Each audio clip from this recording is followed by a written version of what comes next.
Okay, it's just a couple of minutes after noon. I'm sure we will still have a couple of people joining us, but I do want to officially welcome you and thank you for joining us this afternoon. I'm Erica Baum. I'm the Executive Director of the Blackstone Valley Education Foundation. And with me today, I have my colleagues, Holly McNeil, she's the Communication and Event Coordinator, and also Jocelyn Young, who's the Program and Grant Coordinator. And I want to thank them both for their efforts in organizing today's session for you as well. I will say that we're super excited to have a very interactive session this afternoon.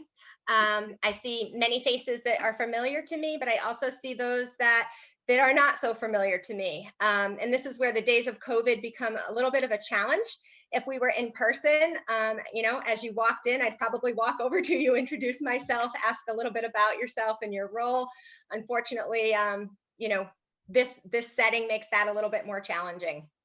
But for those of you that do not know about our organization, or maybe it's the first time event for you, Blackstone Valley Education Foundation is a nonprofit organization that serves our member and affiliate member schools. We have 14 member and affiliate member school districts. So thank your superintendents for allowing you and your schools to become members. It certainly is a privilege, and we work to serve you, as hopefully you'll see today. We basically are an organization that plays the role of a liaison between our member school districts and our local businesses. And so we do a lot of listening. We listen to the school needs, and then we listen to the business needs. From a business standpoint, what are the gaps? You have people come to try to get a job, whether it's, right after high school or after college. What are you seeing? What are the gaps that are missing? A lot of times we hear soft skills is an answer. And so we kind of bring that back to the schools and then figure out how can we as an organization support the schools and helping, students to increase those skills and become better at them. But today our focus is truly going to be, the internships, capstones, work-based learning experiences. So I'm excited. Before we really get going, I just wanted to go over a couple of community agreements. Please know that this session is being recorded. So by continuing to be involved, you are giving your consent for that. I have already asked to please mute yourself if you're not talking. There will come a point after the keynote presentation portion where we probably, it might make sense, as long as you don't have a ton of background noise going on, to just everybody be unmuted so we can have more of an open discussion, because this is going to be a very highly interactive session. And so I'm making my point now and really encouraging you to participate and share ideas and ask questions, because this is for you. So if there's something on your brain, it's probably a question or something that somebody else might have too. So be that person to step up and just ask. With that, I'd like everybody to just kind of trust the process and bring an empathy mindset to our session today. Next slide, Jocelyn. So our goals today are many. However, they obviously all surround communication and moving our students forward to provide them work-based learning experiences. We really want to learn more about how things from a DESE standpoint may have changed given our COVID world that we live in today. We want to discuss practical strategies to increase the number of internships. You look back pre-COVID and there were already challenges with our circumstances. Now we really need to think out of the box. And so that's what we're going to do today. We want to provide you with an opportunity to talk directly with Carrie, who I will introduce in a moment, from DESE, to learn more about what those guidelines are and really, just have some Q&A. And she's going to present some information to you that I think will really just kind of ease your mind and make you say, I can do this. The conversation that she and I had in preparation for this afternoon, that's how I felt after talking with Carrie. So thank you, Carrie. Also, our fourth goal is to, obviously build and promote ongoing connections with all of you. and we'll share a little bit more about that. I'll have Jocelyn share with you our exciting new educator member. You're all members of BVEF, so you will have access to go ahead and join our portal on our website, which will allow all of us to have an ongoing relationship and share files, et cetera, et cetera. So more about that later. Jocelyn? Oh, I think we skipped. All right, our agenda, perfect. So this is just a little bit about how our afternoon will go. We'll be together until approximately 2 o'clock. But the first 20-30 minutes or so, we will have our keynote. From there, we will do some direct Q&A with her, and then really open it up to a discussion. If it seems like in that larger discussion that there are maybe smaller discussions that people want to have, we can, at the spur of the moment, do some breakout rooms if we feel the need, or we can remain as a larger group as well. We're really just going to kind of be fluid with the process so that everybody feels that they can, get some takeaways and benefit from the session. And then at the end, we'll do some obvious closure, and I will also ask that each of you complete a very, very brief survey before you even exit this session today. So with no further ado, I would like to definitely introduce to you, and Carrie, I should have asked you and I didn't, so if I mispronounce it, please correct me, but Carrie Occasion, is that right? Yeah, that's right. Perfect. I'm not on mute. Perfect. She's the career development lead for the Massachusetts Department of Elementary and Secondary Education. And she herself used to be a teacher, so she was in your shoes. So you should feel very comfortable interacting with her and kind of hearing it straight from Desi today. So Carrie, without any further ado, take it away. Thank you, Erica. I am so excited to be here. Did you want to spotlight me now? Is that, or am I being spotlighted now? Anyway, I'll just keep going. So my name is Carrie Occasion. Oh, can I go back to the other slide? Thank you. So I just wanted to give a little bit about my background. I was a teacher at Lowell High School for 12 years, where I created the Public Service and Civic Engagement Academy pathway. We place students in different community organizations, and at state senators' offices, and at local food banks, and all different anything that we could find, and we really use the community. But I don't know if I'm probably like you a little bit, where I had no idea that all these kind of resources existed at the Department of Ed or in other places. And I was really just kind of pulling together whatever I had to get students placed at different organizations. And really it was like word of mouth. And so after that, I worked at, I started at the Department of Ed as the Urban Literacy Coordinator, and I worked with all the urbans in Massachusetts. And then I actually went to, it's upstairs on the 4th floor at the Department of Ed, and it's more in the college career and technical education. So that, and there's so much more in there, but I kind of wanted to establish that I was an ELA teacher for 12 years at Lowell High School, created a program from nothing, and really just, that's kind of my thinking is like, okay, what do people need when they're thinking about doing this work? Because there are so many resources out there, but there's just not a lot of clarity and communication on what there is and how they can be used, and all these different things. So I'm trying to piece it all together and bring it to the field. My current work at DESE, I am the Connecting Activities Lead. I work with the 16 regional mass hire workforce boards.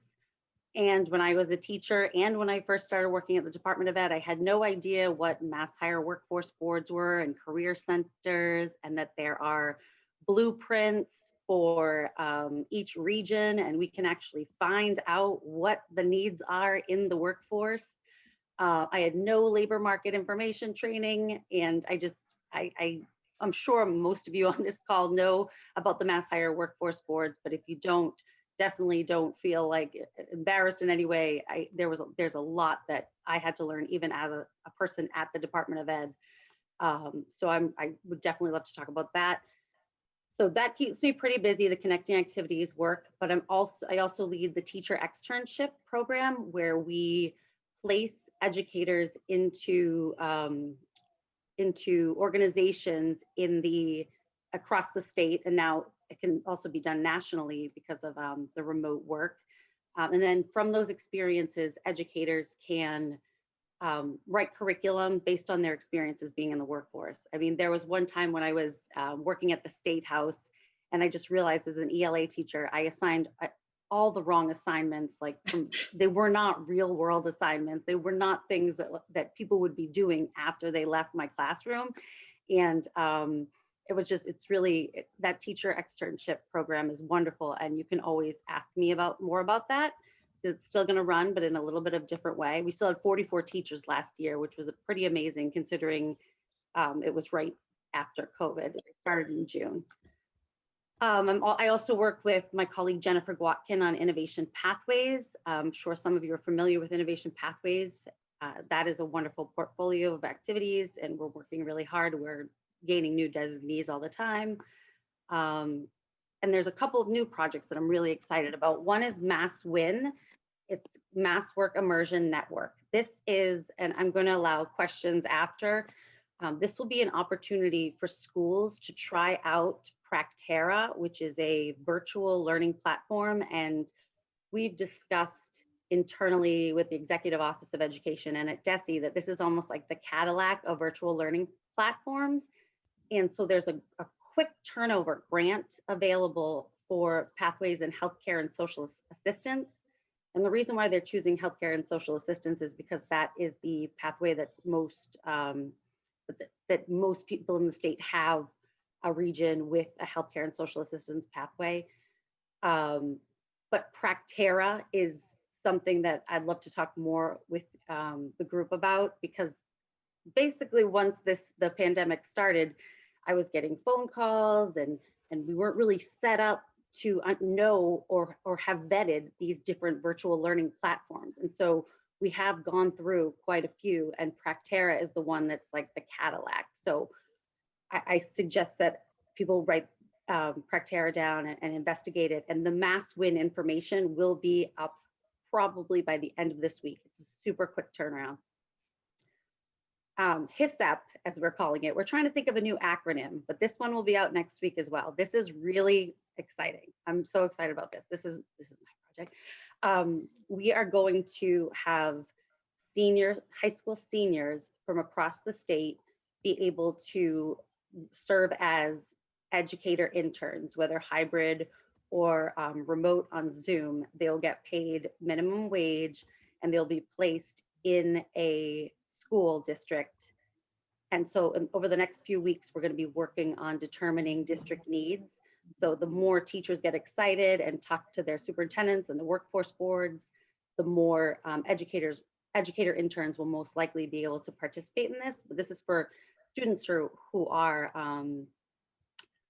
in good standing, and they're seniors and they're going to graduate, and they'll be able to get paid during the school day to be interns. So not only will they get a work-based learning placement, but they will also be serving a need for their community right now.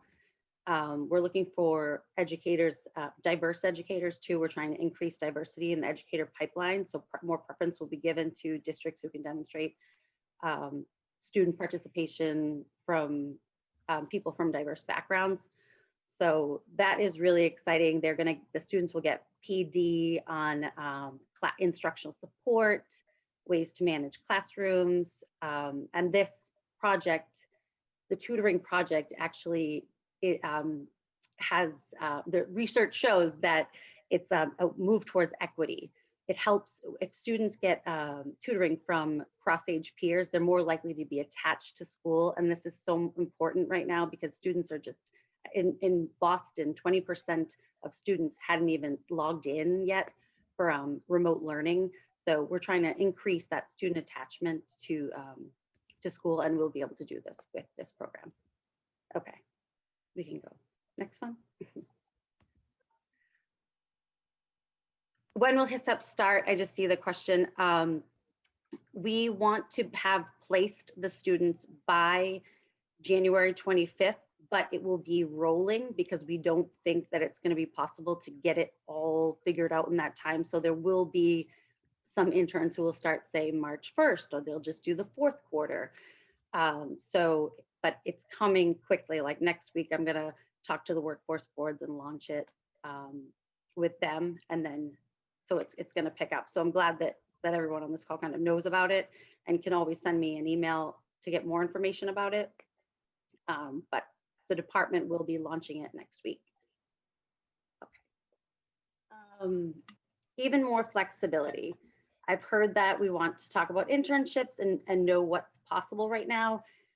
Internships in general have been pretty flexible in comprehensive traditional schools as opposed to CBTE schools. I know that when I was teaching at Lowell High School, I was allowed to say, okay, yep, my students will work 10 hours a week. They'll leave the school day. It was basically local control based on whatever your school district decides, paid or unpaid. You are allowed to make that decision. But there's even more flexibility now, whereas Innovation Pathways is that 100-hour internship. And now we realize that 100 hours might not be possible. There hasn't been any formal guidance saying you can reduce your hours for Innovation Pathways, but as long as you show that due diligence was made and an effort was made towards placing students in projects, then you will be okay for this year. And you'll be able to give students credits for their work. Does anyone have any questions about that? And we can always. Carrie, I don't see a specific question about that, at least not in the chat. People can feel free to unmute themselves and speak up, but when it is appropriate, Carrie, there was a question as far as when will the HSS IEP start? Yeah, so I answered that because I saw it in the chat. Oh, okay, I'm sorry. I hope I did. Basically, next week, we're going to launch it with the workforce boards, and the internships will start. Some will start January 25th, but it'll be on a rolling basis because we don't think that it's possible to have everyone start on the 25th just because of the quick turnaround and where there's the holidays in between and all that kind of thing. But it's a commissioner's priority, and we have funding, and we can actually increase the funding if necessary. So we're really working on that. Perfect, thanks. Okay, so how can internships be adapted to current needs? I provided Erica and Jocelyn and Holly with some handouts that can be sent to you after, and I think they're uploaded on the website. There's a memo from DESE from the spring that focuses on different approaches to learning at this time and an infographic. So virtual career development activities, I'm sure that most of you have had to develop things that can be done online. So we've had guest speakers. I've been doing mock interviews. We've been using everybody in our community. All different places across Massachusetts have been asking people to tell their career story. People are being asked. So at the Mass Higher Workforce Boards, they're finding that teachers don't want them inside the classroom because they're just focused on trying to get the regular curriculum done with their students. So if you are eager to have some support with career panels, career discussions, mentors, I encourage you to get in touch with me, and I encourage you to get in touch with your Mass Higher Workforce Boards, because there are so many things going on right now that would be really important. Virtual and traditional internships. So people are thinking outside the box a little bit here and what qualifies as an internship, and really they're mostly project-based. There are things that people can do.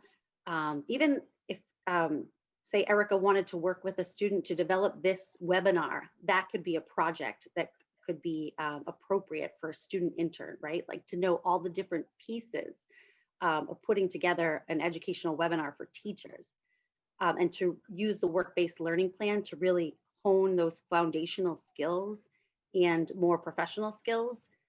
Students have been developing their own projects. Students have been providing care and learning to their siblings, and we're allowing that to serve as an internship? No, while it doesn't cover a CBTE necessarily internship, it would cover hours for an internship that you're supposed to get the basic skills, the foundational skills, and that mentorship piece is truly big, and that's what we're finding, that the numbers of adults is really an issue, and that's really important to really have a set plan for how many adults can really serve all these students. Okay.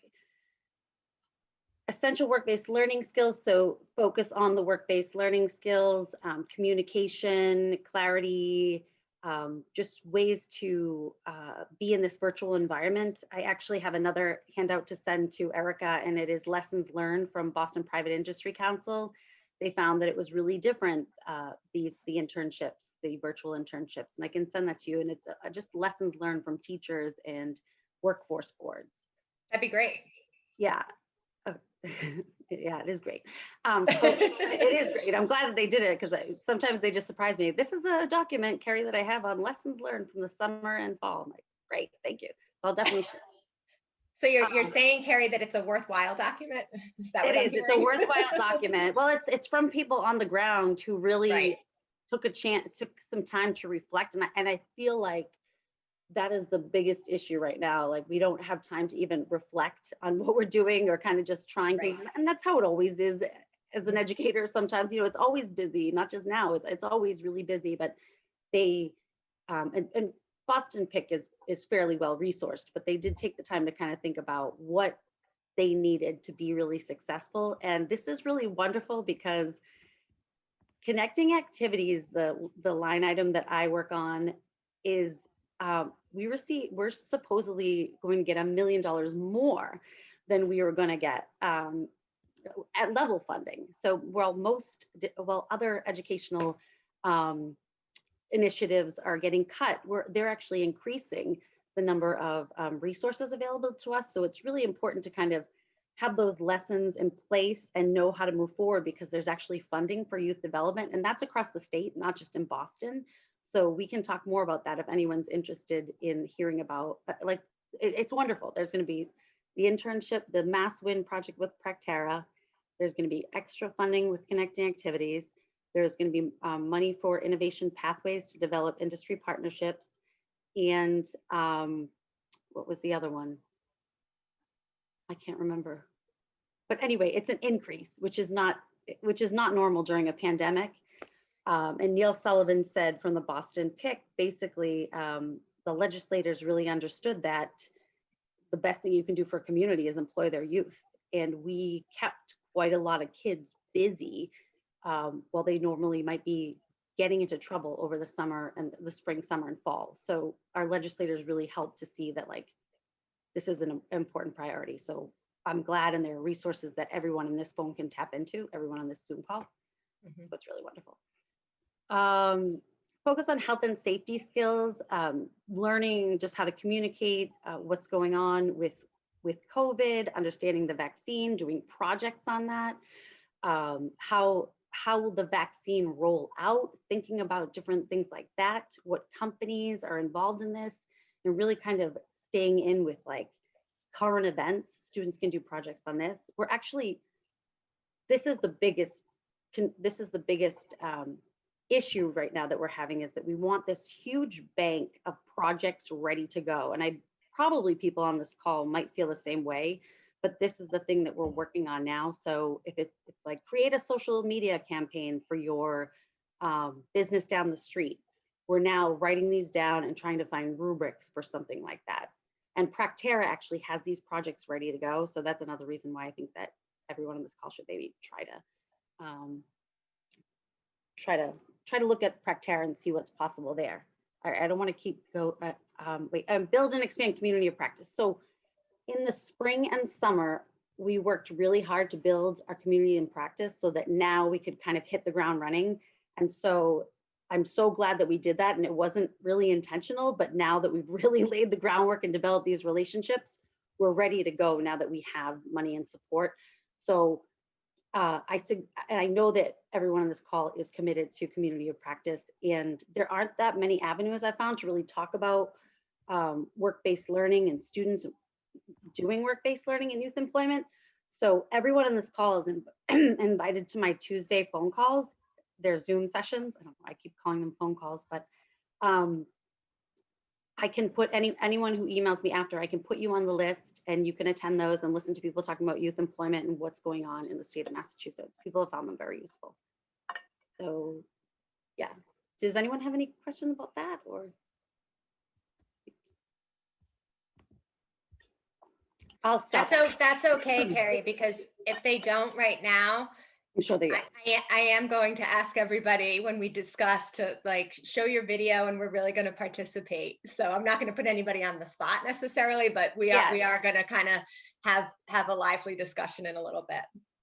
Right. Yeah. I'll finish up and then we can have that lively discussion. Yeah, I'm not rushing you either. I'm just I'm setting my the question scene. was kind of silly. Like, anyone have any questions? Okay, no. Slide. Erica. Yes. I didn't know if I could talk about this now or if this is something to ask Carrie later on. And if this is something for later, Carrie, then obviously go ahead. Mute me and shut me down and we'll talk about it later. But so Steve is from Milford High School, and that I meant to mention this earlier, so I'll just mention it now. If for those of you, I don't think really usually any of us do this, but if you want to take a minute to just kind of, click on those 3 dots and rename yourself and just put your school district. That way, when we really do start talking, we'll have an idea of where we're all from. That would be great. But sorry to interrupt, Steve. So Steve's from Milford. It's all you, Steve. Thanks.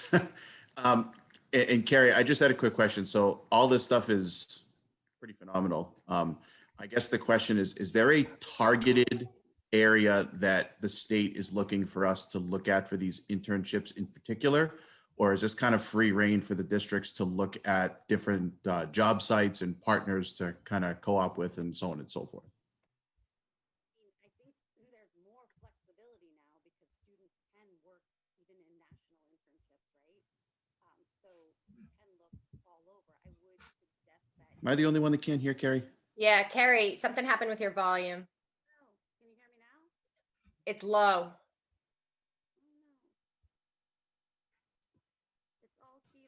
See, I asked the question and this is what happens, Erica. Steve, it's all good. I'm proud of you. You broke the ice for everybody else. Carrie, no stress. Try to talk again. Is it better? Not really. We can hear you, but just not very well.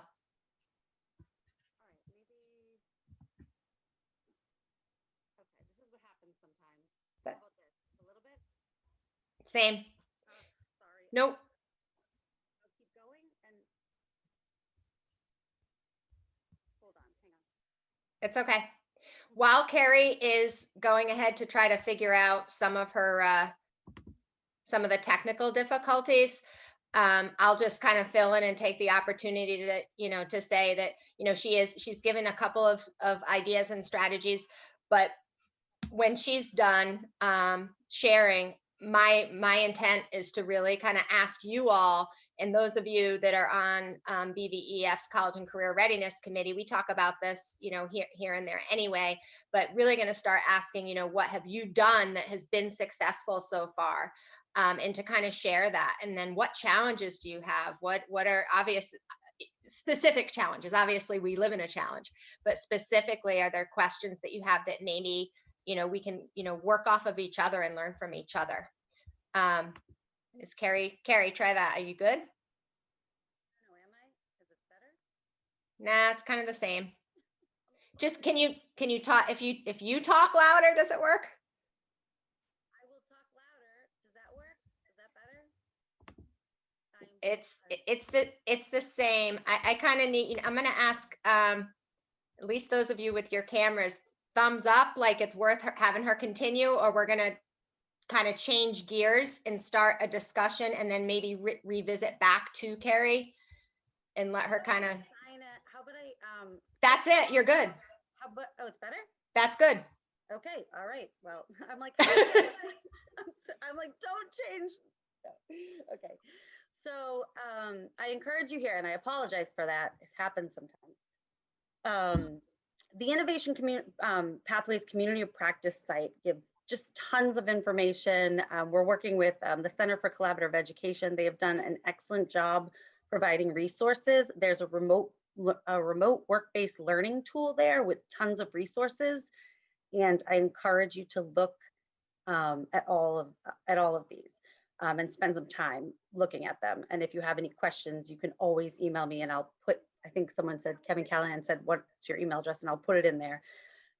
It is just carrie.occasion@mass.gov, but I will type it in. Financial literacy toolkit. So Kara Galvin and the Mass Hire Board at the Cape and Islands developed a financial literacy toolkit based on the history and social science standards and the ELA literacy standards and financial literacy standards that teachers can actually use in those classrooms, so that you're doing a career development experience in the classroom, because this is what the boards are having a tough time with. They're having a tough time with getting to be a part of these classroom conversations, because students are really focused on just the regular academic work. So we found a way to kind of do some integrated work to really bring that work into the classroom. I mean, as it should be, right? Anyway, so we're really excited. I mean, the pandemic has proved, you know, there are many challenges, but there have been things that have been broken for a while that we're trying to fix. And so this integrated approach is just one of those ideas.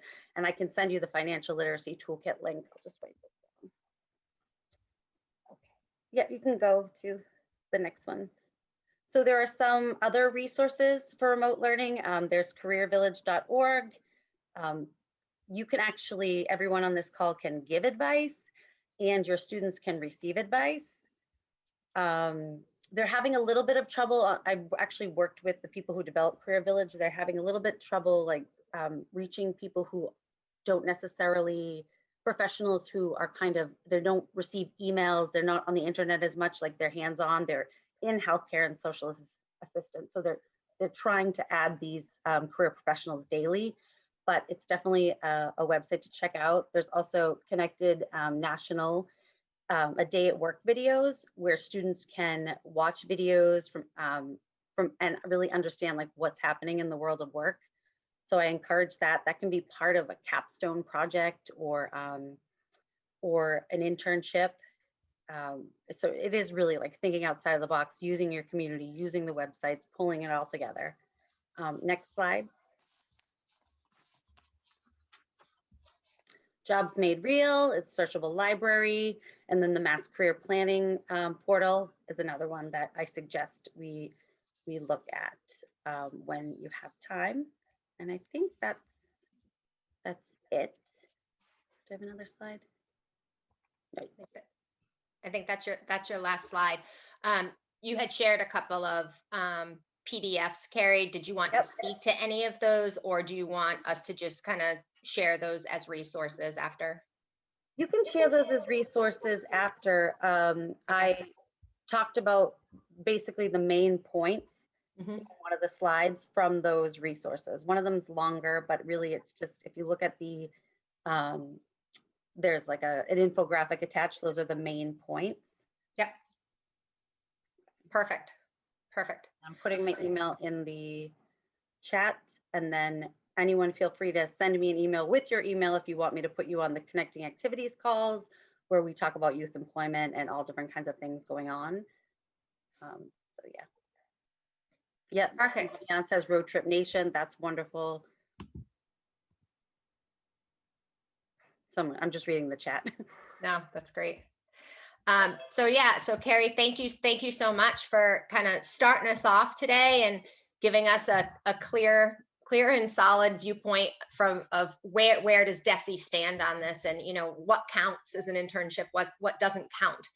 I guess at this point, any of us that are willing and able, if you could go ahead and share your beautiful faces, so that we can see you and kind of talk and collaborate, and share ideas. This is the part of our session together that we're able to do that.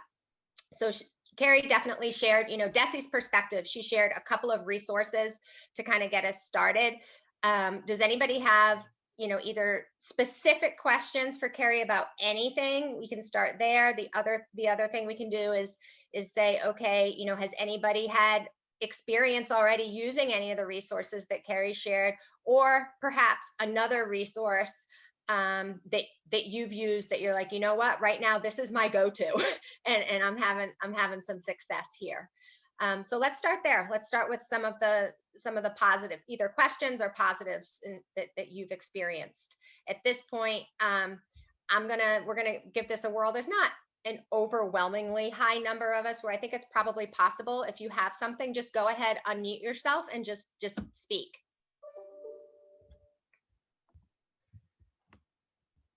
I'll go first. Can you hear me okay? I can. Do you want to just Okay. give us your name and the school you're from? Sure. Kevin Callahan from Northbridge High School. Thanks, Kevin. And thanks for doing this today. Just recently, something has worked fairly well.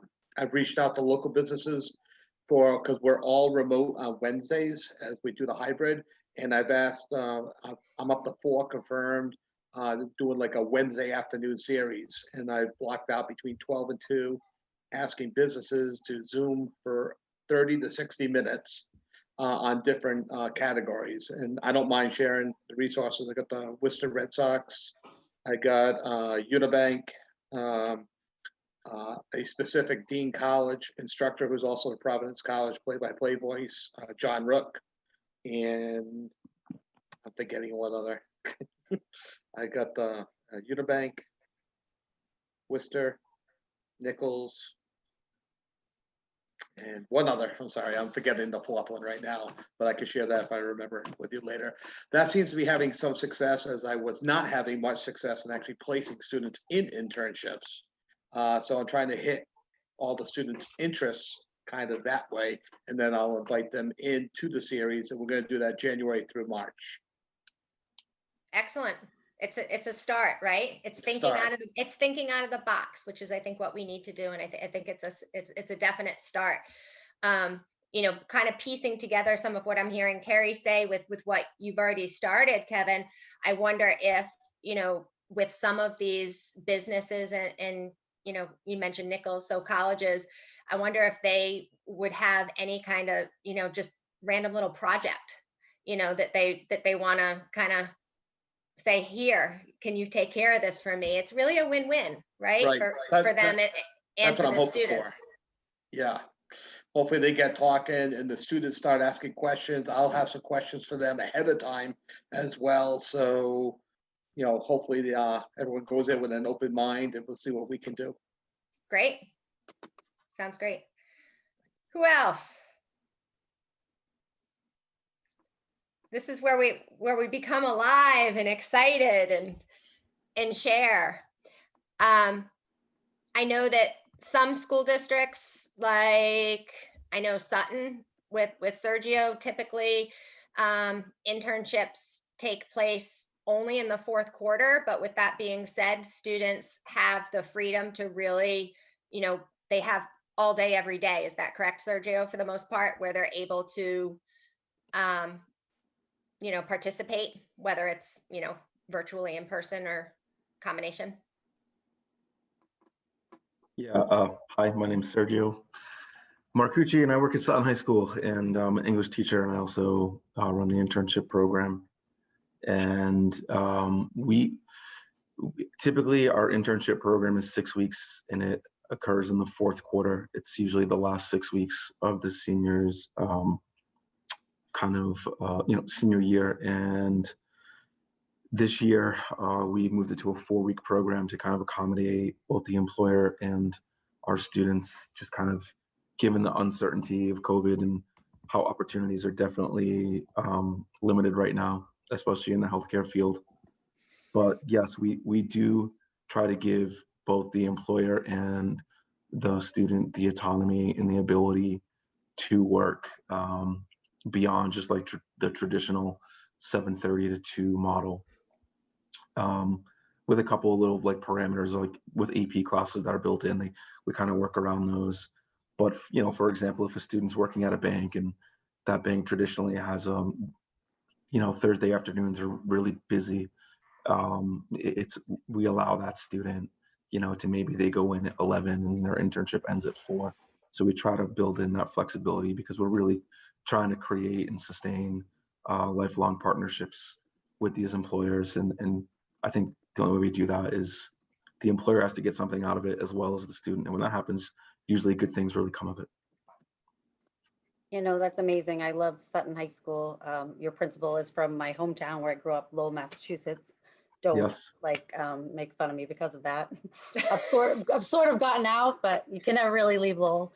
But I presented at the Connections Conference a couple years ago, and I will do it this year probably as we move to a virtual format.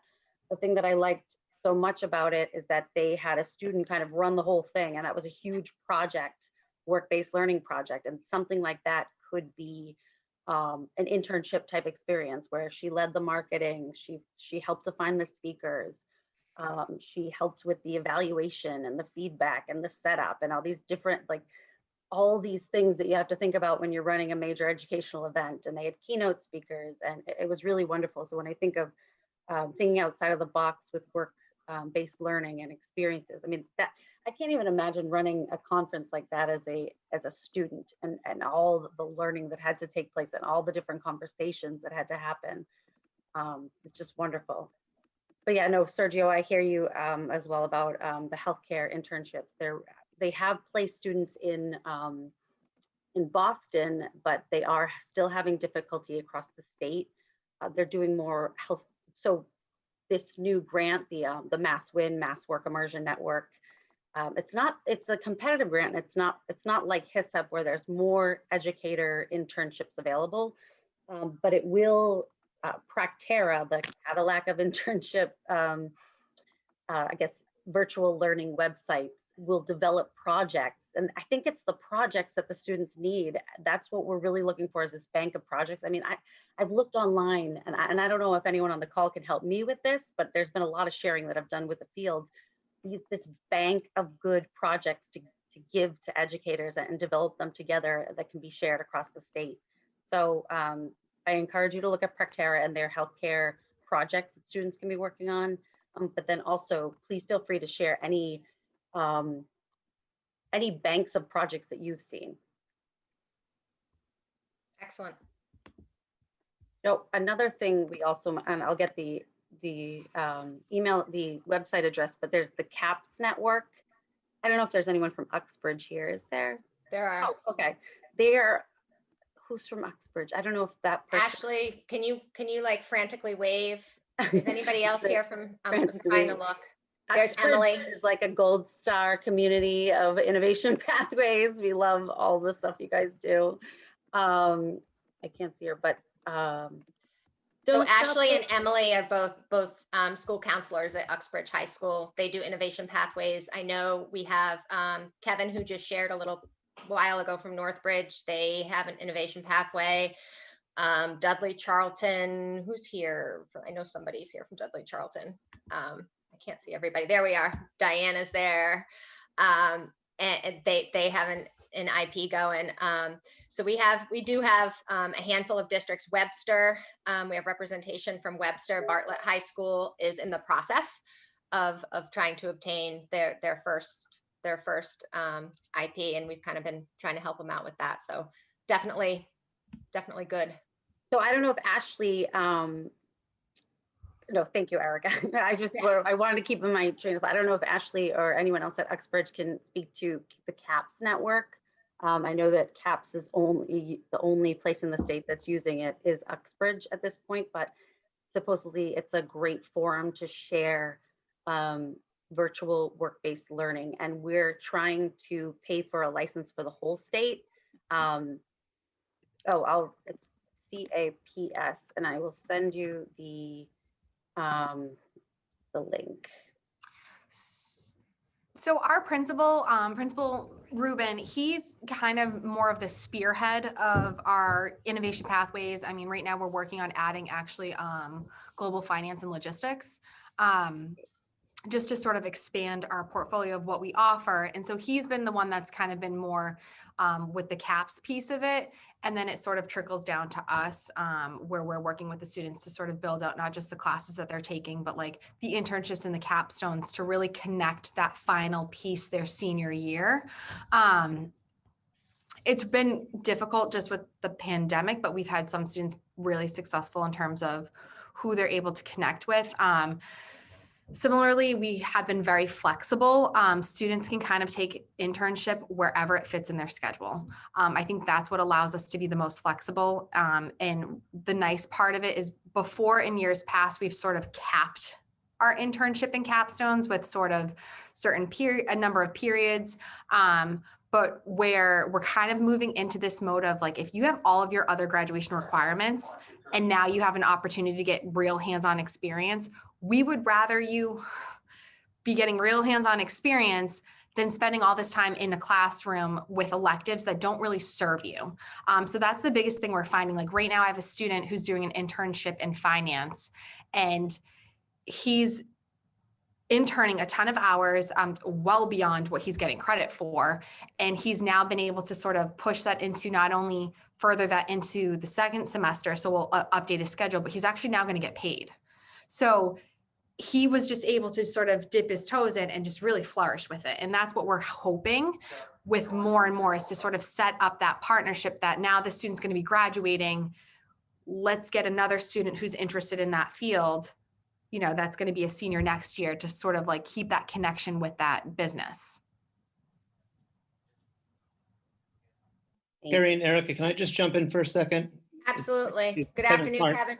It's Kevin Carney from Grafton, but I actually was the former superintendent in Uxbridge back when we started this pathway development. So if I could just speak to this, because I think that Ashley brought up a great point, because the pathways and the diplomas of distinction that we called them in Uxbridge at the time really set the foundation for the other things that we're talking about today with work-based learning experiences. So we had to show our industry partners in the community that, look, we're really serious about this. We're communicating to our middle school students and our high school students earlier in their years about what their interests are or could be. And these are the courses that you should consider in your first year, second year, third year of high school, so that by the time you reach senior year, you really are the driver of your program. I mean, we see this with kids at Grafton High School now too, where there's a percentage of kids that are owning their schedule. They're loaded with, say, science classes and independent studies, because their prerequisites have been taken care of in the first half of their high school experiences. The other thing that I want to point out, and this is something that each of you can look at in your own communities, what's the demand? What's the need in the community in terms of employment? And is there a desire in one of your disciplines or multiple disciplines that people want to change? We were fortunate to have some teachers who were teaching woods and wanted to change their curriculum into manufacturing. We had a contributor to the district that was really providing an endowment. It was a retired teacher that year after year was contributing monies for the enhancement of technology education. But when he learned of our interest into really beefing up our engineering and manufacturing program, that fed our Project Lead the Way growth. So I don't know, Ashley, how many Project Lead the Way initiatives do you have going on in Uxbridge? I think 3 or 4 different paths right now with computer science, manufacturing. There's another one. We have biomedical Yeah, science, digital media, and then the global finance and logistics is the one we're looking to bringing in next year. Right.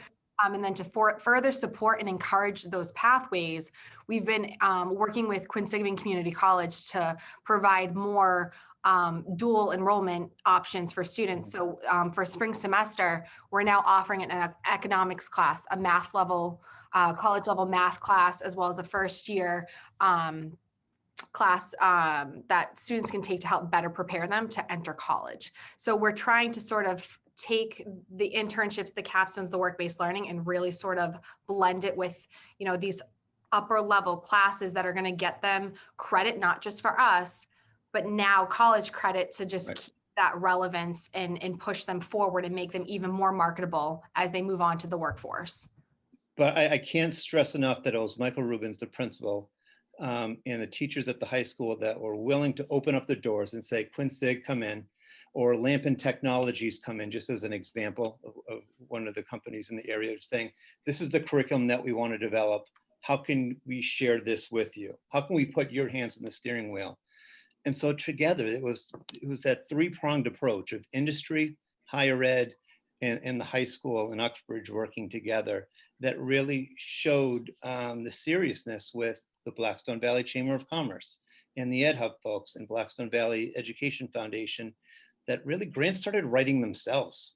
Yeah, you don't have to sell me on Uxbridge at all, probably anyone on the phone either. I mean, Mike Rubin has helped us so much just in helping other districts, Yep. welcoming other districts who are trying to develop innovation pathways into his work. I mean, it's just been so helpful for us, and it's bearing fruit, right? Innovation Pathways is now going to receive some of the money from Connecting Activities this year because we have an increase, and so there's so much great stuff going on in the schools, right? But we're finding that effective partnerships piece is the hardest part. We get the school, everything right with the schools.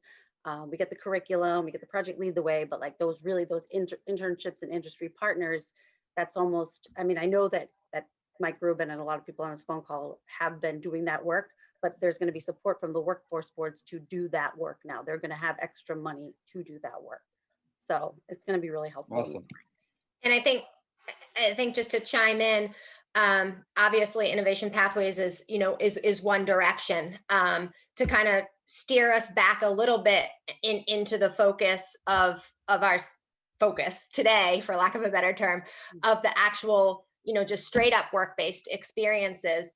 I think, obviously Innovation Pathways is one way that is very successful so that we can get our students those experiences. For those of us, though, that may be working in a school that don't have that designation currently, what other resources can we use? I kind of looked through the chat a minute ago, and and I saw that Naviance was thrown in there as far as it having some different videos and features like that. And absolutely, and Naviance has been around for a while. How many of your schools, just like show your hand or whatever? I'm just curious. I want to kind of toggle my screen here for a minute. How many of you use Naviance with your students now?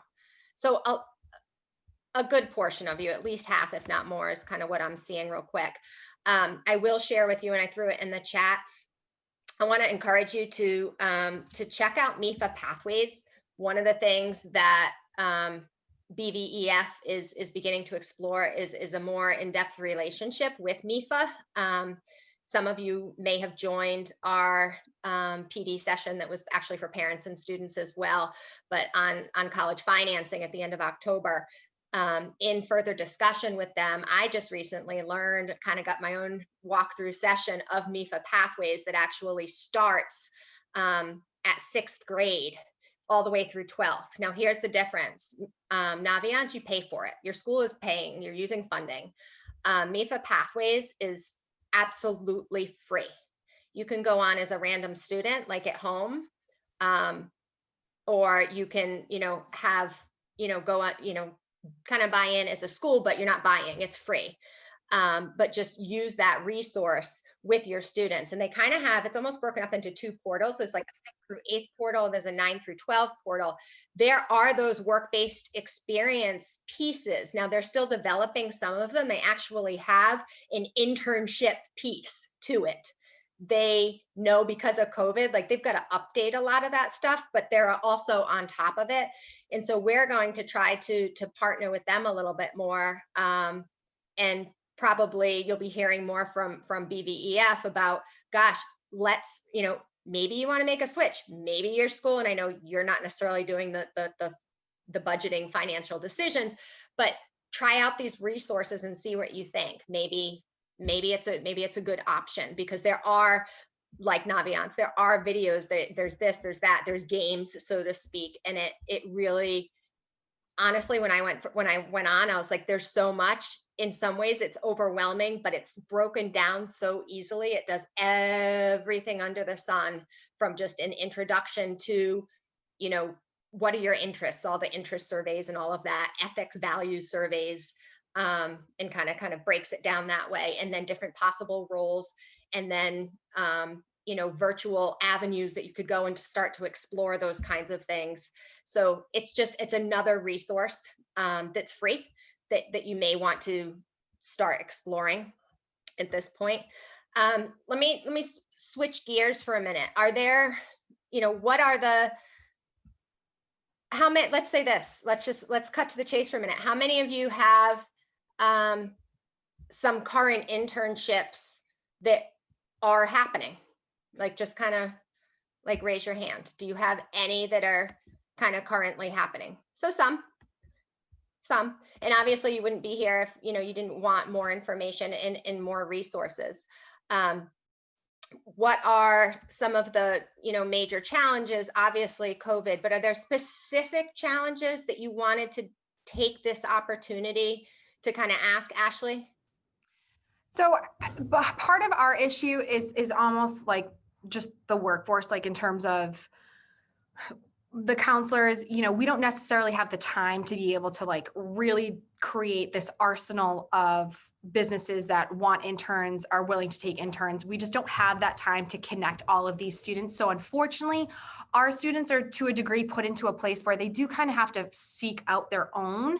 And I think that creates a barrier because sometimes the students don't know where to start. We can sort of try to navigate them to a degree, but it's not as in depth as we would hope. We would love to bring someone on someday that's going to oversee this a little bit more as like their primary function.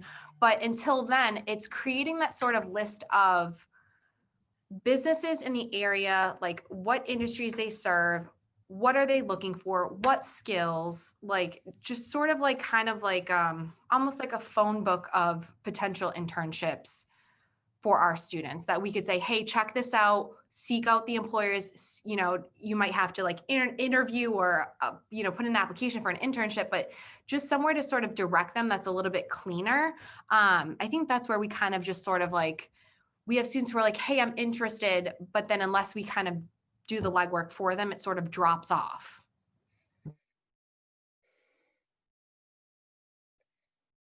Comments, responses, agreements to Ashley's challenge? I could build on Ashley's point too. She makes a great point. Specifically, I would love to find more opportunities for students in engineering and more opportunities for young women to empower them in the math and science fields, because I feel like it's really limited and I have a really hard time finding those fields. I guess what makes my job a little bit different, Ashley, than what you said, I'm assuming, are you guidance at Uxbridge? So I'm just a little English teacher, and I took on this internship thing a few years ago as like a project because my creative writing class was really low. I only had 3 kids, which was really sad. And I was like, oh man, I don't know what to do. I feel awful teaching a class with 3 kids. Maybe I can try an internship. So I actually became that person at Sutton. I'm the phone book, where I've actually literally placed kids with internships. So I have a period a day to do that. But the internship program at my school has just it started with like 20 kids. And then last year, literally every single senior had an internship. And as this internship is like becoming part of like our school culture more and more, like it's almost an expectation, like where seniors are now going to do an internship. The one like glaring need, I think, is in that engineering field and really supporting more young women as well. So that would be my kind of comments over the last, 6 years or so that I've been doing this. So. Yeah, no, I love that, Sergio. So not only do I work in the department, I'm also a commissioner on the Commission on the Status of Women and Girls. And there's a Technovation, I can send the link. I just got it. Did you hear about Technovation for girls ages 10 to 18? Yeah, is that like the one day kind of thing with Nope. partners with Microsoft?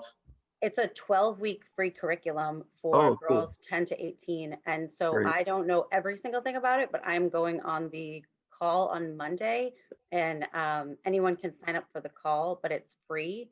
And it's to get more students engaged and girls engaged in sciences. And I mean, really what I'm going to be trying to do for girls in Massachusetts is start this process much earlier. I mean, occupational attitudes develop before the age of 5. When we get these kids in high school, these girls, it's, I mean, I hate to say it, but it's really too late. They don't just all of a sudden say, oh, I love science. So it's very difficult for us, even at a high school level, to really be doing that work. And so I'm hoping with extra funding that we're going to have some campaigns for even 10. You know, my daughter's 9 and she's already been given the benefit of like robotics classes at her school and being able to visit all these different companies in Boston. And if she didn't have that before 9, I don't know, because I'm from an ELA background. I'm like, oh yeah, that sounds interesting. So if she didn't get that, she probably wouldn't, I probably wouldn't have been like, oh yeah, let's go to this and do that, even though I do want her to understand the sciences. But we're working on, that's going to be something that's coming out. So stay tuned. But Technovation, I'm going to go on Monday, and I think that is something that's free, and it could be really useful for girls across the state. Let me try to find the link now. I was going to say, Carrie, if at some point you could either throw that in the chat, or if you send it to us later, we could actually put it again on our website in the new portal that we have for all of you. I'm really hoping that there are, some of the resources that are in the chat here, can absolutely be put in that portal. You want me to speak to a couple of them that I just put up? Sure. I was going to say, I've seen quite a few kind of going through. Okay, yeah, so my STEAM ID, on my STEAMID.org, one of my friends just developed this platform for science and STEAM fellowships and internships, and there is a section for high school internships. So please feel free to, that's also free. And then Mass BioEd, they're doing a data science panel discussion like series, and I can send you a flyer for that, and Erica can put it up on the website. That's happening. I think the first one is today actually, but then the rest of them are throughout the spring. So there's a lot of opportunities in data science, and I think what I'm thinking about for girls and for people of color and people in general is like, when this pandemic hit, like how do you like pandemic proof your job, right? What jobs do we want kids to be working on? And that might be something of interest for people on this call. So I can send that. Let me find the Technovation.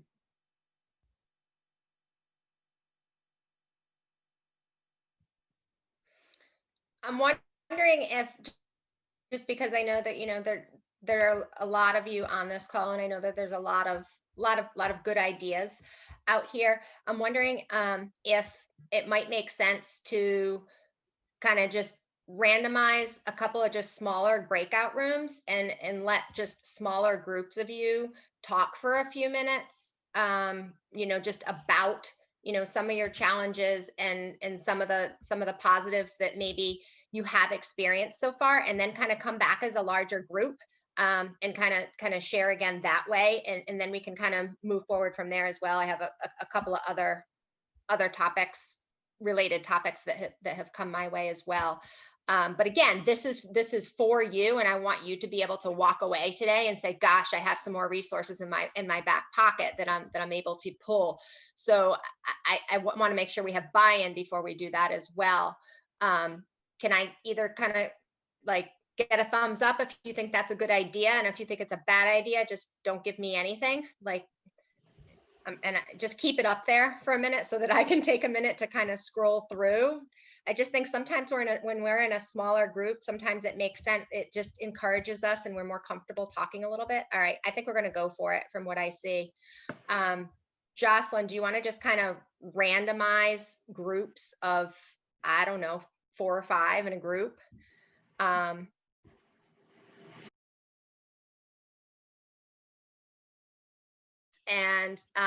the conversations that I listened to and was a part of were certainly valuable, and so I'm hoping that each of you found value in them as well. Is there, if we just kind of go like breakout room by breakout room. And I'm just going to, I know that we've kind of joined a couple at one point too. But, and if you don't want to be pinpointed, then you can say, you know what, Erica, choose someone else from my room. But in breakout room number 1, Leanne, do you want to is there anything, I know you're like, what, me? Is there anything that you want to kind of share or summarize that you think would be helpful for the whole group? And if there's not, you can say, you know what? So Dave and I ended up in the same group, and we've been talking a lot. We're trying to find, actually, we demoed a software recently, specifically for internships and keeping track of internships and things like that. But we don't have like enough students to really get it going right now. We would, if everything goes back to normal, we would have like less than 15 kids probably that would be able to utilize it. But we were discussing a lot in our group how our schedules get in the way of internships a lot. So in a normal world, we have a rotating schedule. So the kids would never go like every Monday at this time, like it would always rotate. But now during COVID, we do have a set schedule every week because we had to shorten classes and all that stuff. So if we were to do it right now, the kids would be able to go for like a specific block for a certain amount of time consistently every week. But the way that we would do it last year was like, okay, Sarah will go to her internship and she'll be there on Monday from 8:37 to 9:42. And, it was just those crazy times, and having those people keep track of those times. I had no problem doing it, but expecting employers to be able to keep track of all those different kids and different times was a little bit crazy. Yeah. And the reality is, I'll speak from personal experience. My conversations with employers is just that. They can't work with a kid from 8:37 to, 10:02. They need chunks of time. So I think that's something that, a lot of traditional, many, of your school districts. And for those of you that may not know, Leanne's from Mendon Upton school district. She's at Nipmuc High School. But I know that slowly districts are changing. We already heard from Sergio and Sutton how they've kind of altered things so that fourth quarter, students basically have the whole day. I don't know where you are. Steve, are you there? I see your name, but you're dark and muted. Can I put you on the spot for a minute? I would love for you to, Erica. Oh, great. Could you share with everybody real quick that may not know kind of where Milford is? And I know COVID happened, but what has Milford thought of out of the box in order to kind of adjust the schedule to kind of try to meet this challenge of scheduling and internships? So we are in the block schedule for this year. So we're in the 4x4 semesterized, and it's pretty fixed for what it is that we have on a daily basis. But so this, Erica, I think it may even be better to go back to pre-COVID and hopefully after COVID, not the actual dark time now. So we were talking about this in our group a little bit. Ours is a 7-drop-1 schedule, but we have a morning and an afternoon rotation. So if kids are going to be on their work-based learning, a lot of their core academics are done in the A, B, C, and D periods, which run pretty much in the morning. And then E, F, and G would be their afternoon periods that rotate through. So if a kid is, I guess, one of our better students and has fulfilled requirements freshman, sophomore year, their D, E, F, and G would be set aside for work-based learning, with A, B, and C being their core. If there's a student that has, I guess, struggled a little bit, but obviously you want to have a student that is maybe not your college bound, we've kind of reserved E, F, and G for that. Obviously they don't all meet on a daily basis. Some drop with that.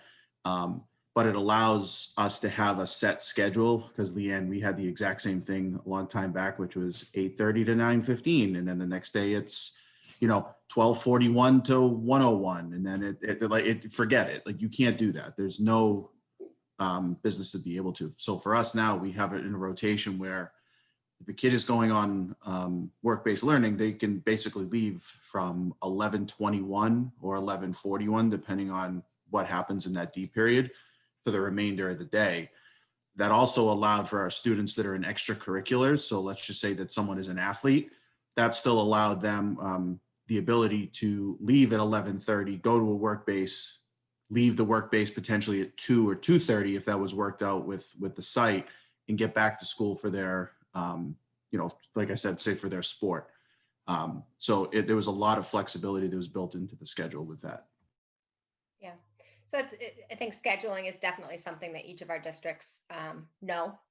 And there are obviously different options to kind of move forward with that. So again, I'd say that, Milford, I know that, Steve, your principal, Josh Otlin is more than willing, it's not a secret, more than willing to share that schedule and that solution with others. So if you think that might benefit your school, or Sergio and Sutton, kind of has already shared, I'm sure that if you have specific questions, I think that's what we're trying. That's the role one of the roles that we're trying to play at BVEF is how can we foster more of this communication, and that's where I think joining this like group on our website is going to prove beneficial. Let me just kind of randomly go to another group. I did not make it to this group, so I'm going to choose this group. Sharon Buckley, where are you? There you are. Hi. Do you mind just kind of quickly sharing something that maybe kind of sticks out from your small group breakout? Sure. I was absent for a chunk of it, but when I did jump in, I think one of the resounding points of discussion centered around networking and the value in sharing ideas with folks here in this call, and understanding that sometimes those things start with a small network group, but it can kind of expand. It doesn't have to be the counselor, the administrator, the librarian at your school, but it can be any and all folks who understand and appreciate the interest and the value of these kinds of interventions. And I think just starting small and being willing to do that and letting it kind of smolder and then spark it along the way. We had a conversation about making sure that parents, as another partner in this or stakeholder, understands the value in it. And we've seen some of that with our early college high school initiatives this year. So we're excited. Erica, that we've been reestablishing a relationship with BVEF, and we're excited to see where that goes. We're dedicated to having that happen. Kevin and Karen, who else was in our group? Catherine, anybody else who wants to jump in? Kristen. Okay. I'm sorry. Oh, go ahead. Nope, go ahead, Kevin. No, just in my work with BEF in the earlier days, with your predecessors and some of the superintendents, one of the things that we often talked about is that it's a great network that we probably haven't taken advantage of the best that we can. I mean, over time, the roundtable discussions, the industry leaders coming together with the schools through your, Erica, through your work, and the foundation's work has really helped bridge work with the chamber. But at the end of those sessions and in our network meetings, we still go back to our own neighborhoods, right? And sometimes on our own, we're these very small communities. And in the region, there's not a ton of industry. It's not a hub, if you will, like say the Metro West. So how do we continue to making sure that we're pooling our resources together, not just time and effort, but pursuing grants together or staffing together. What Sergio's been able to do and build that nest in Douglas and make it, in Sutton and create that as a culture of his school is very, very powerful. But how do we take someone like Sergio, maybe it's him, maybe it's others, but fund that position so there's an air traffic controller, if you will, so that can do some upfront work and reaching out to various businesses of saying, okay, post-pandemic now, what have we learned? Brick and mortar are changes that businesses are considering. Why do we have to be locked into a bell schedule at all? You know, as we're debating synchronous learning and asynchronous learning, right? Those are the latest buzzwords this year. We're finding that a lot of kids with asynchronous learning is benefiting from it because they have a life work balance, if you will, that they can juggle their home priorities with actual employment responsibilities and school priorities on their clock that works for them. How many businesses would work with our schools to say, okay, if you've got some students that are ready and willing and able to kind of work on their own time, I just need this work done over the next 5 to 10 days. It doesn't have to be so locked in and defined. Who are those businesses or who are those organizations that are willing to tap into those students who are talented and self-disciplined to produce for them, right? Yeah. That's what it really comes down to, is our students' ability to produce for them that makes them want to work with more of us. Yeah, no, I agree. And that's where, I think that, some of these challenges, they're the same challenges, pre-COVID, during COVID, post-COVID. I think COVID is going to give us the opportunity to open our eyes a little bit more and realize that, some of this asynchronous and, virtual piece doesn't necessarily have to disappear just because we can do in person. There's definitely a benefit to in person.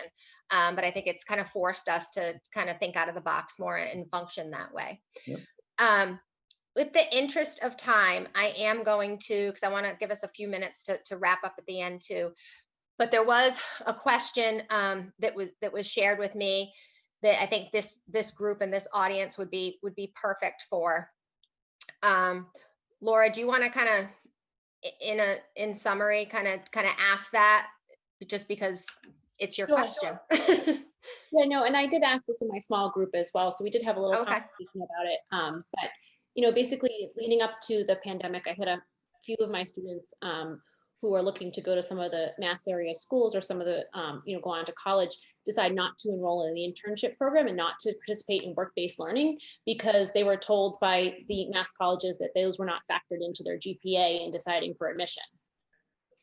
So it became a little bit of a topic I want to talk about here. I don't know, I think school counselors will tell you it's based on individual schools and how they do the calculations, but I think a lot of the Mass area schools are not factoring in, work-based learning or internship classes, even if they are getting a grade on their transcript for those courses. So I was just going to I asked in my small group, what are schools doing to combat this issue? Because we all know as a group here that work-based learning is so important to their success in the future, and we all value it as a group.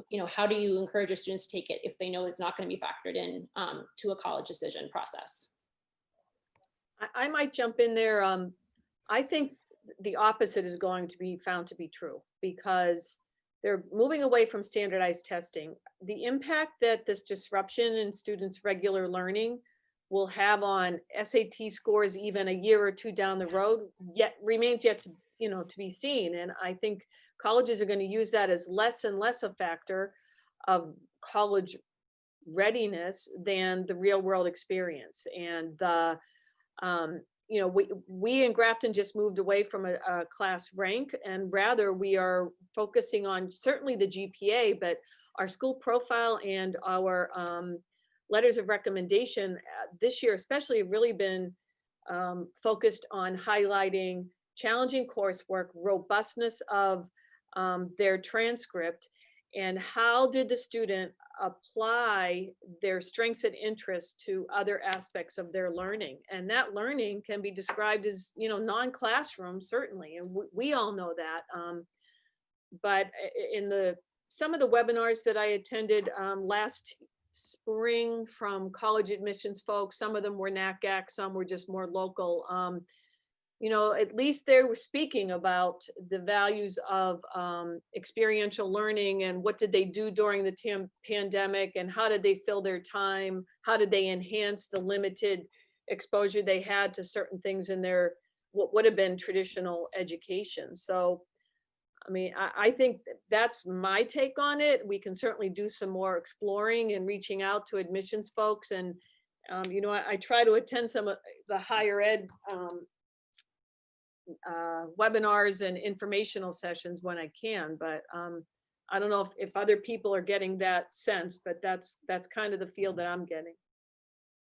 I think our fear too was that if this was something that was going to be kind of poo-pooed, so to say, by colleges, it'd really, it potentially could have a real demeaning effect on the future of a lot of kids and parents wanting their kids to get into work-based learning if they thought that it was going to be viewed in a, not a negative light, but I guess a non-positive light, right? Because I think we all know the benefits of what work-based learning can bring to the table.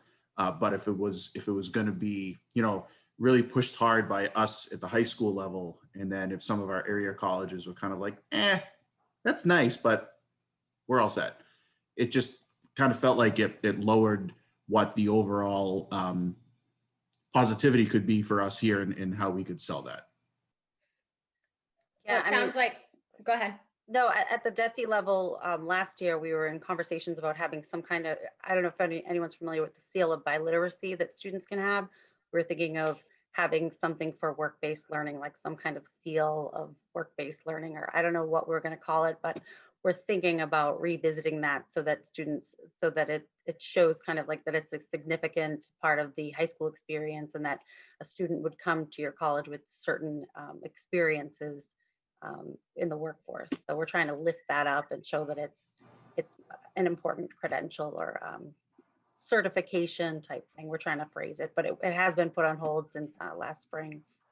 Yeah, Carrie, I guess my question was just going to be like, would it be possible for the department to talk to, you know, state schools and say, you know, we're pushing this initiative just to make sure there's continuity across the board.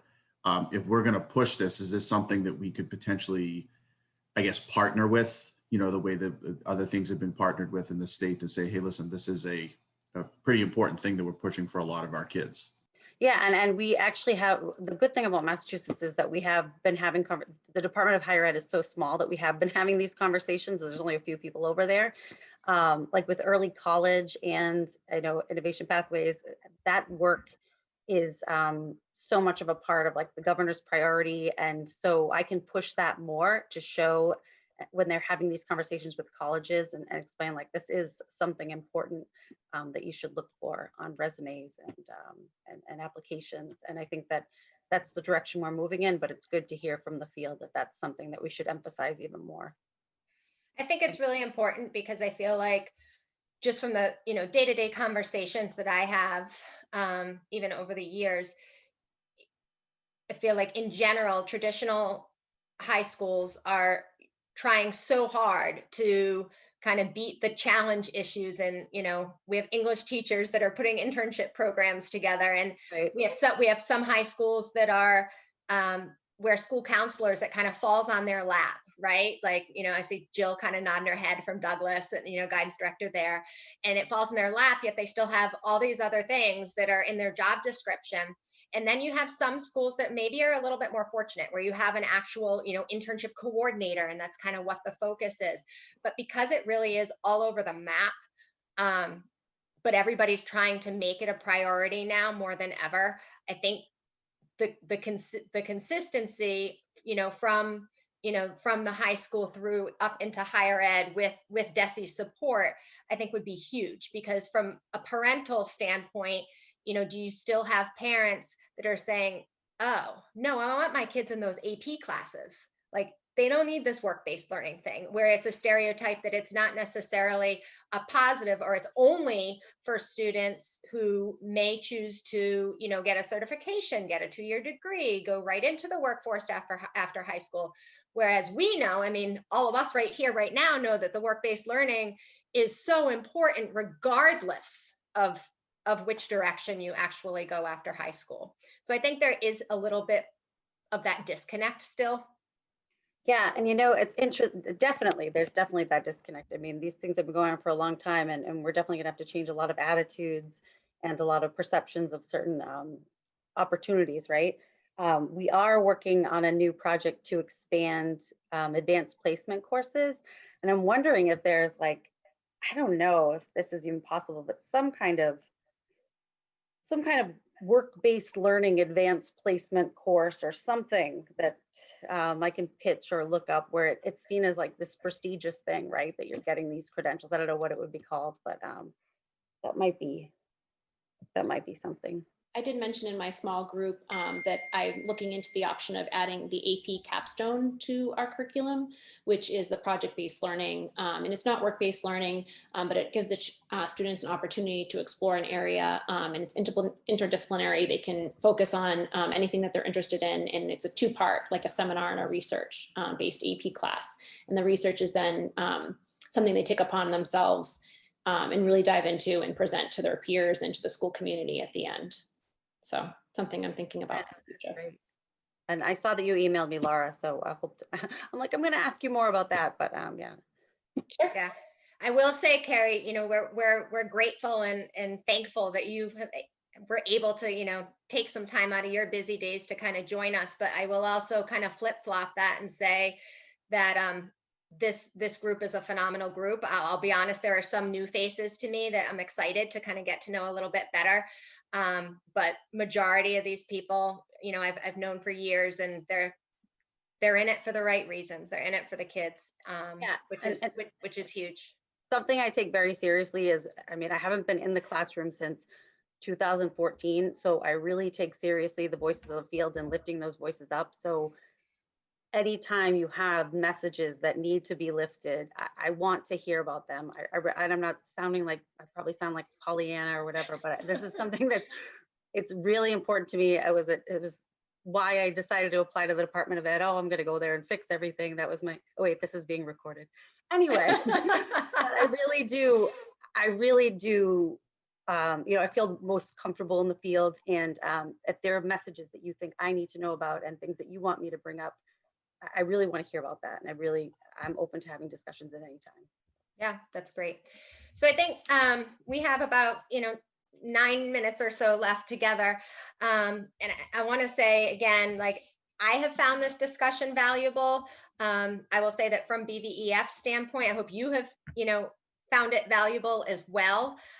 I believe that, it's important for these discussions to continue. It's not just a one-time thing, for sure.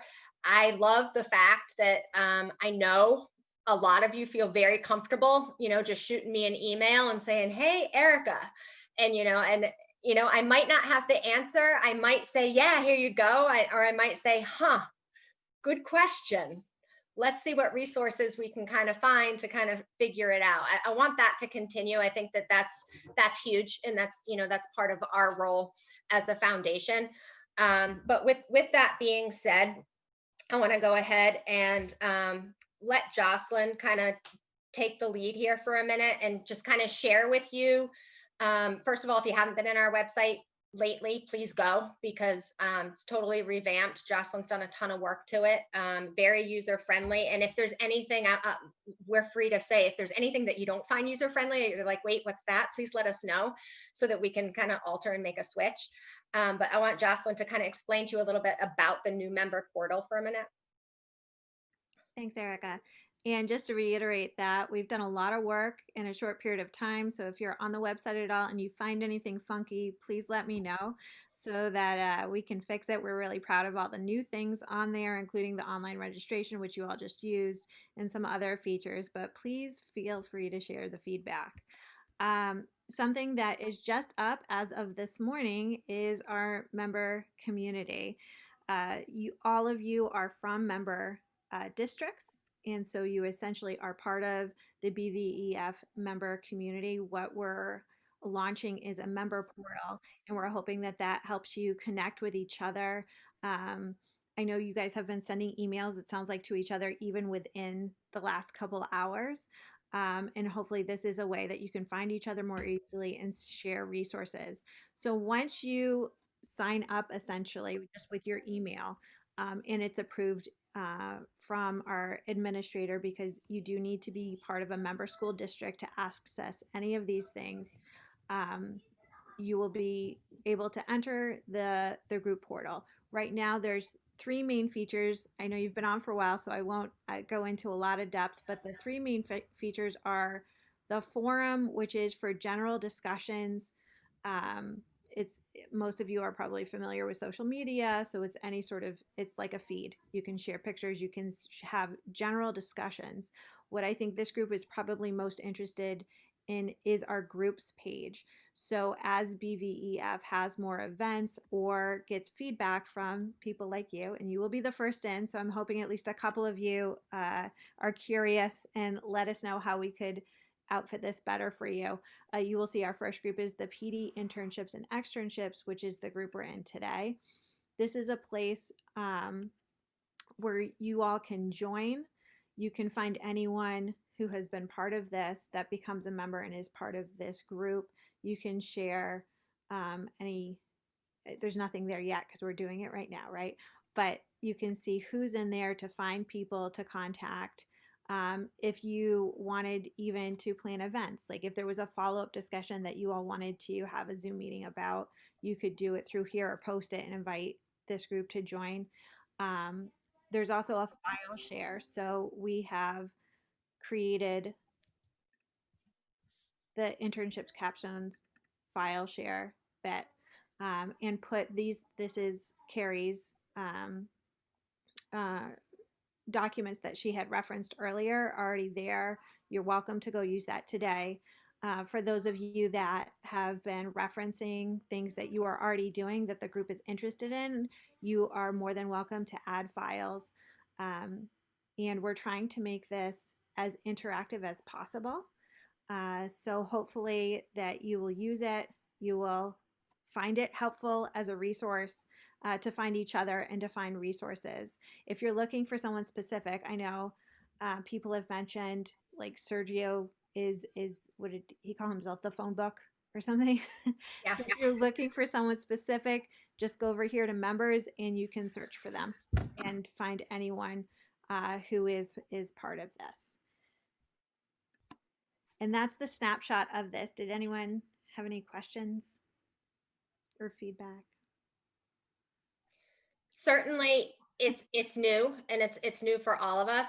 But I encourage you to try. And if you're trying and you get stuck, just shoot us an email and we'll help you out too. But we do think it will be valuable.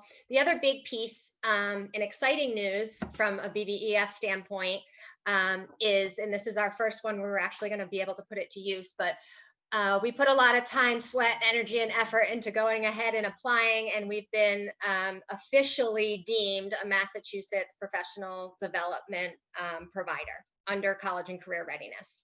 So, so we now, what does that mean? We can now award PDPs to all of you, which, you know, obviously we think that everything that, you know, that we do collaboratively together is valuable, but now it can officially be, you know, deemed valuable, you know, by the state as well. So for today's session, we're still getting the process of getting all the details put together. But for today's session, you know, if you want nothing, that's fine. If you want 2 PDP points, because this session was 2 hours long, then you can definitely get those. But then there will also be an option to increase, because it's really 10 PDPs that like mean something, right? Like that you can kind of really submit and have it be meaningful. You will have the option to, you know, do some additional work related to this to kind of show the learning and the meaning behind that. And then what we have is our board, we have a subcommittee in our board that has agreed to be the review committee to any submissions. And you would submit that to us, and then our committee, our review committee would kind of review it and give you additional PDP points based on what you're submitting. So, you know, a lot of our sessions are not big, long courses right now. They are smaller. So that would mean that, you know, think about what you're submitting, right? Like if you submit like just a lesson plan, like, is that going to buy you 8 hours? Probably not. You know, but if you kind of do some work over the months and, you know, you reach out to others and you know, you teach your colleagues and you do some lesson plans, you do this and you do that. And you say, you know what, like Erica, Holly, Jocelyn, like I want to submit this. So we're in the process now of getting that up on our website too, where you'll be able to just go and submit that. But for right now, what I'm going to ask you to do is this. If either way, if you want nothing, then don't do anything. But if you want the 2 PDPs, or you would like more information on how do I get more, please just shoot Holly an email letting her know what you want. If you just want a certificate, we've got it. It's ready. We can kind of throw your name in there and we can get it out to you. If you want more information, let her know, and we will, in the next couple of days, we're getting our ducks in a row. Bear with us. We're doing a lot of changes quickly on how to do that. So that's our big exciting news and closure for today's session. But I will ask you in just a minute, Jocelyn's going to go ahead and throw up a quick exit survey. It's important to us. It will take you, maybe 30 seconds to kind of, give some feedback or a testimonial. If you have your phone on you, there's a QR code right there, and you can feel free to just kind of scan it. It'll bring you directly to the survey. But while you are doing that, I will just kind of throw it out there. If Carrie or anybody else has any kind of closing comments, questions, words of wisdom, I think it's been a great 2 hours together from my perspective. I hope you found it to be valuable. Have some more tricks in your pocket, maybe to take away back to, as Kevin said a little bit ago, back to your own little corners of the world, so to speak. I'm really hoping to open up those corners so that there is more collaboration between us, though, is the goal. Carrie, did you want to have any closing comments? Yeah, sure. Just thank you so much for allowing me into the meeting and to talk to you and learn about all the different things going on at your schools. You guys are very lucky, and I know that there's more work to be done. I'm saying that some of your schools are, you guys are just doing great work, and I know how hard it is, and I'm ready to keep the conversation going. Great. Carrie, thank you again. I know it's been busy times on your end, so thank you so much for making it a priority to join us. Appreciate it. Anybody else? Please keep on the lookout for the educational internship program, and make sure to see that your superintendents have heard about it. It's going to be coming up in the next week and a half. So for placements for students, it might be a really good option, an opportunity. Great. Thank you, Carrie. Anybody else have any other kind of closing comments or thoughts, questions? Jocelyn did also put the link to the survey if you prefer that method. She put that in the chat. All right. Well, I want to thank you on behalf of, Jocelyn, Holly, myself. Thank you all for all of the hard work that you're continuing to do. We're here as a resource. Reach out at any time. We'll definitely be in touch, and happy holidays, happy winter, stay warm. Thank you. Thank you very much. This was great. Great, thank you.